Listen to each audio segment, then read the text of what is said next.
Jack McCain is the son of Cindy and the late Senator John McCain. He's a Navy veteran who served in the Afghanistan war, and he joins us now from Kyoto, Japan. Good to have you here. Thank you. Incredibly glad to be here. So we know when you were in Afghanistan, you flew alongside and helped to train some of the Afghan Black Hawk pilots. Why is it important to you now to speak out on their behalf? Are any of your personal contacts there at risk? Yes, basically everyone that we were unable to get out is at risk. These pilots and crew members fought the Taliban toe to toe. And because of that, the Taliban is trying to seek them out for reprisal, something that they distinctly promised that they would not do. Um, so not only are they in danger, but we owe them a debt. I believe that I'm vertical and still on this earth because of the efforts of my Afghan pilots and crews. And not only do I owe them personally, but the nation owes them a debt of honor, one that we have yet to repay. Everyone, interpreters, ground troop pilots that worked and fought alongside the United States at our behest should be able to be evacuated here to the United States and should be taken care of.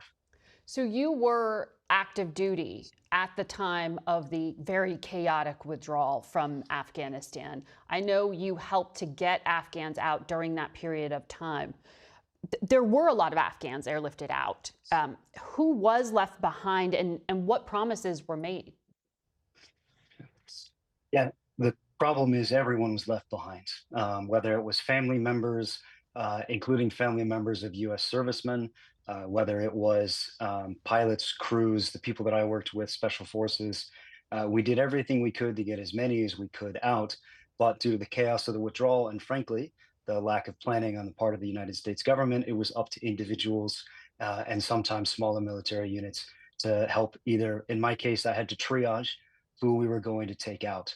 I had to prioritize operational pilots over pilots in training versus crew members in the back, simply because everyone was trying to do everything they could.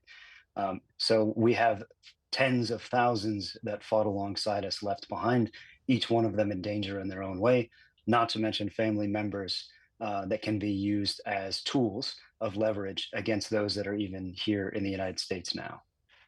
And to that point, under the Taliban right now, women aren't even allowed to speak in public. They can't go to school past the sixth grade. They're not allowed to work. So the daughters, the wives, the female family members of a lot of these people who worked with Americans are facing some pretty tough conditions. However, this administration just recently said through Homeland Security that it is safe for Afghans to return. So those here could be sent back.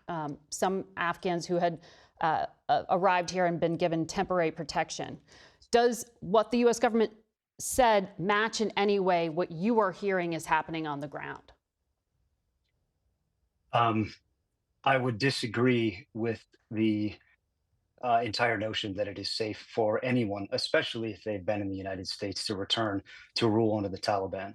Whether they are male, female, young, old, that regime has proven itself to not only have gone back on every promise they made to us, but to have no problem using human lives as pawns to imprison, torture, rape, kill, even sell into slavery. So, no, I disagree that Afghanistan is safe for anybody, much less those that fought on behalf of the United States.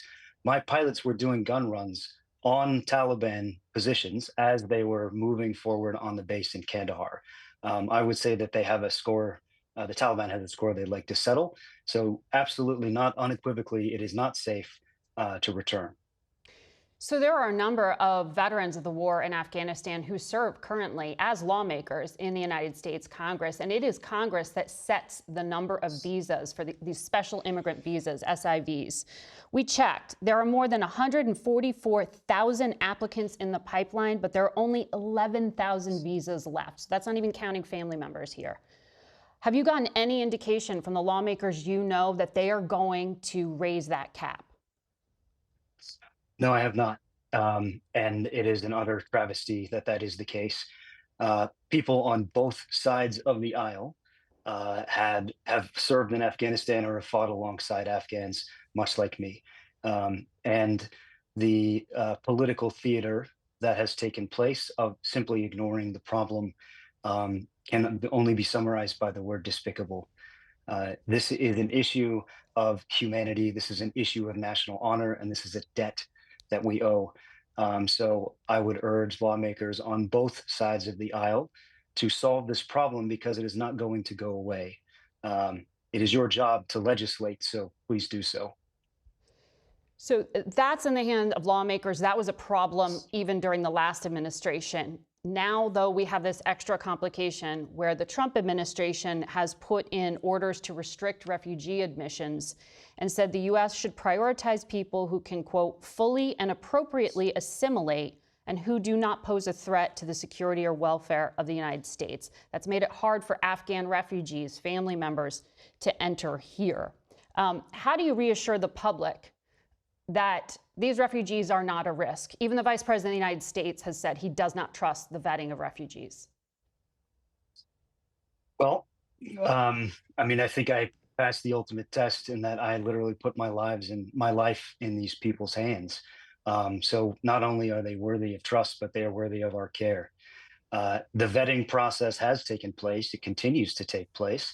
And if vetting is the issue, fantastic. Let's pass legislation to solve that problem. Let's make sure everyone up to this point has been vetted. But if there's something else that would make anyone on any side of the aisle feel safer, then great. There's a solution for this. It's called the legislative process.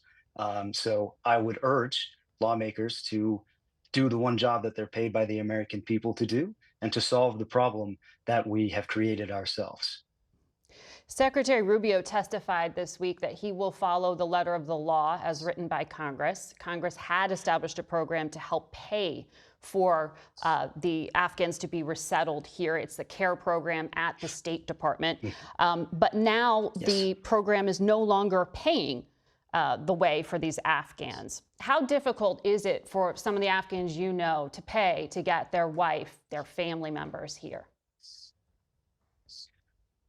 These people were taken from their country with only the clothes on their back in about 99% of cases.